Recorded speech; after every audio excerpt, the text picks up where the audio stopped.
নমস্কার বন্ধুরা, আমি Rupanandi. Welcome back to my channel. কেমন আছে সবাই? বৃষ্টিতে খুব খারাপ অবস্থা সবারই, চারিদিকে কাদা জল প্যাচ প্যাচ করছে। আর আমার বাপের বাড়িটা একদম গঙ্গার কাছেই, তো সবাই একটু ভয়ে ভয়ে আছি যে খবরে দেখাচ্ছে বন্যা হবে। দেখতেই পাচ্ছ আমার বোনাই আর আমার বর দুজনে মিলে খেতে বসেছে। এটা হচ্ছে আমার বাপের বাড়ি। আগের দিন ছিল আমার বাবার দ্বিবার্ষিক কাজ, তো বাবা চলে গেছে আজকে 3-4 বছর হয়ে গেল। তো মায়ের এবছর শরীরটা খারাপ বলে সেরকম কিছু আয়োজন করতে পারিনি, তো আমরা একটু এসেছিলাম। আর তার পরের দিনের ভিডিও এটা। তো সকালবেলা বৃষ্টির জন্য মা জামাইদের জন্য খিচুড়ি করেছে, বেগুন ভাজা, ডিম ভাজা। বড় জামাইবাবু আসতে পারেনি, কারণ আমাদের বড় ছেলেটার খেলা ছিল, কল্যাণী খেলতে যায়। সেই জন্য দিদি এসেছিল, দিদির চলে যেতে হয়েছে, জামাইবাবু আসতে পারিনি, তাই একটু খারাপ লাগছে। তো যাই হোক, আমরা দুই বোন আর মেজদি এখানে আমরা তিনজন রয়েছি মায়ের কাছে। তো দেখতে পাচ্ছ চারিদিকে বৃষ্টি, ভেজা, জল, কাদা। আর এই দেখো বোন কোথার থেকে, পাশের বাড়ির থেকে আমরা ডাব এসব নিয়ে এসেছে। সেটা দেখে তো আমার ছেলে খুব খুশি, আর এই যে আমারও তো আনন্দ লাগছে, আমারও টক জিনিস খেতে ভালো লাগে। কিন্তু বেশি নিয়ে আসলে সেগুলো আর খাওয়া হয় না, নষ্টই হয়। যে এক গাদা নিয়ে এসেছে পাশেই একটা কাকার বাড়ির থেকে। আমিও এই আসলে পাড়ায় বান্ধবীরা আসে ফোন করে, আমিও ওর বাড়ি যাই, ঘুরি। কারণ আজ ছোটোবেলার অনেক স্মৃতি বাবার বাড়ির আশপাশকে নিয়ে ঘিরে থাকে, তার জন্য একটু বেরিয়ে পড়ি ঘুরতে।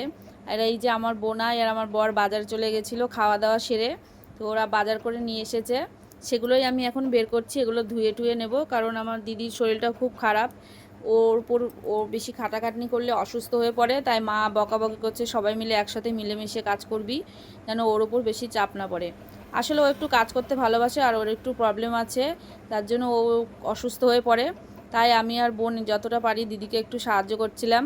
আর আমরা আসলে মায়ের আর দিদির এদের খুব খাটনি হয়ে যায়, কারণ ওদেরই সব বেশিরভাগ কাজটা করতে হয়। এই যে আমি মাছ মাংস সব ধুয়ে নিয়ে চলে এসেছি। বোন আবার ডিম ভাজছে, খিচুড়ি খাবে বলছে, তোরা সবাই ডিম খেয়েছিস, আমি খাবো না কেন? দেখতে পাচ্ছ বৃষ্টিটা যা একটু ধরন দিয়েছিল আবার শুরু হয়ে গেছে যেমন তাই। তো গাড়িটা আর আমাদের তোলা হয়নি, দেখো ভিজছে। আর মা একটা তিরপল দিয়ে একটা প্লাস্টিক দিয়ে ঢেকে রেখেছে।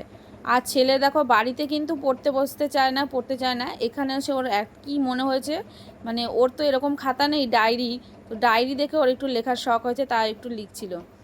আর এই যে এদিকে আমি মাছ টাছ ধুয়ে নিয়ে এসে ভাজা বসিয়ে দিয়েছি, ভাজাটা করে নিচ্ছি। আর দিদি তরকারিটা করবে, আমি ভেজে দিচ্ছি, ও বাইরে বাসন টাসনগুলো মাজছে। আর এখানে মাছের সমস্ত কুটনোগুলো কুটে নিচ্ছি, মানে যা যা লাগবে মশলা, আলু, পেঁয়াজ, রসুন সমস্ত কিছু গুছিয়ে দিচ্ছি, যাতে দিদির একটু কাজটা এগিয়ে যায়। রান্নাটা দিদিই করবে, আমরা একটু হেল্প করে দিচ্ছি। তার মধ্যে আমার বর আর বোনাই চলে গেছে, মানে ঘুরতে যাবে, সেজন্য রেডি হচ্ছে। আর ওই যে বোন যেই ডাবটা নিয়েছিল, ওটা আসলে ডাব ছিল না, নারকল ছিল, সেটা ছাড়িয়ে দিচ্ছে। আর আমার ছেলে খাবে বলে আশায় রয়েছে, গ্লাস খুঁজে বেড়াচ্ছে, জল খাবে, নারকল খাবে বলে মাসির কাছে চুপ করে বসে আছে। প্রচণ্ড বৃষ্টিতে মা স্কুলে রান্না কাজ করে, তাই মা চলে গেছে সকালবেলা আমাদের খাবার দাবার করে দিয়ে, আর দুপুরেরটা আমরা নিজেরাই করে নিচ্ছি।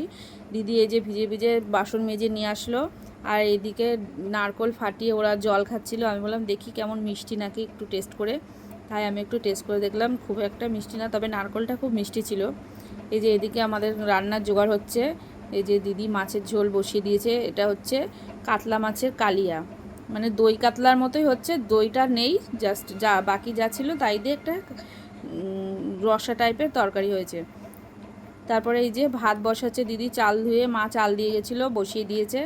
এদিকে আমরা আড্ডা মারছিলাম, আর আমার বর আর বুনাই গিয়েছিল একটু ঘুরতে, গঙ্গার পাড়ে জলটা নাকি খুব বেড়েছে, সেটাই দেখতে গিয়েছিল। আর এইদিকে বলতে বলতে দেখো দিদির রান্না প্রায় শেষের মুখে, কষানো কমপ্লিট। সকালেও মা ডাল ভাজা সব রকম করে দিয়ে গেছে, শুধু মাছ আর মাংসটা আমরা করে নিলাম। মা যেহেতু কাতলা মাছও খায় না আর মাংস তো খাই না, মাংস রান্নার গন্ধ সহ্য করতে পারে না, তাই রান্নাও করতে চায় না, তাই আমরা নিজেরাই করে নিলাম। তারপরে দুপুরে খাওয়া দাওয়া করতে বসে পড়েছি। এই যে ছেলেকে দিদি দিয়ে দিল, আমার ছেলে খেয়ে নিল, খাবে এবার। এদিকে আমার বোনাই আর আমার বর দুজনাও খেতে বসে পড়েছে, তাদেরকে খেতে দেওয়া হচ্ছে। এই যে, আর এদের এমন বদ অভ্যেস, মোবাইল ছাড়া এদের খাওয়া হয় না, যেমনি বাবা তেমনি ছেলে, সবার শুধু খাওয়ার সময় মোবাইল চাই। আর এদিকে দেখো মাটনের ঝোলটা কি সুন্দর কালার করেছে দিদি, খেতেও দারুণ হয়েছিল। সবাই তো খুব খেয়ে প্রশংসা করেছে। আমি ভাবছি আমার বর আমার রান্নার কোনো দিন প্রশংসা করে না, দিদি মেজদির হাতের রান্না এমনিও ও খেতে খুব ভালোবাসে, সব থেকে বেশি ভালোবাসে মেজদির হাতের রান্না। ও সব সময় বলে মেজদির মতো রান্না তুমি পারবাই না। তার জন্য আমি ভাবলাম যাক, এত প্রশংসা করছে যেন খেয়েই দেখি কেমন হয়। সত্যি রান্নাটা খুব ভালো হয়েছিল, দারুণ টেস্ট হয়েছিল। কালারটা দেখে তোমরা বুঝতেই পারছো। আর মাছগুলো অনেক বড় বড় পিস ছিল বলে আমি একটু ভেঙে আর্ধেকটা নিলাম, হাফটা নিয়ে খেতে বসে পড়েছি। মাছটাও দারুণ হয়েছিল, মাছটা দিয়ে খেয়ে নিয়ে তারপরে মাংস দিয়ে খেলাম। আর আগেই আমি ছেলেকে খাইয়ে দিয়েছিলাম সবার আগে, ও মাংস খেতে ভালোবাসে, ও মাংস দিয়েও খেয়ে নিয়েছে, ও মাছটা আর খায়নি। এদিকে সবার খাওয়া হয়ে গেছে, এখন দিদি আর বোন খেতে বসেছে। আর তারপর খেয়ে দিয়ে বিকেলবেলা ভিজতে ভিজতে বাড়ি আসতে হলো, কারণ প্রচণ্ড বৃষ্টি, এই বৃষ্টি কমার নয়। কিছু করার নেই, পরের দিন সকালে ছেলের স্কুল আছে, পড়া আছে, দুদিন অলরেডি পড়া কামাই হয়েছে, তাই ভিজতে ভিজতে বাড়ি ফিরতে হলো। কেমন লাগলো ভিডিওটা জানিও, টাটা।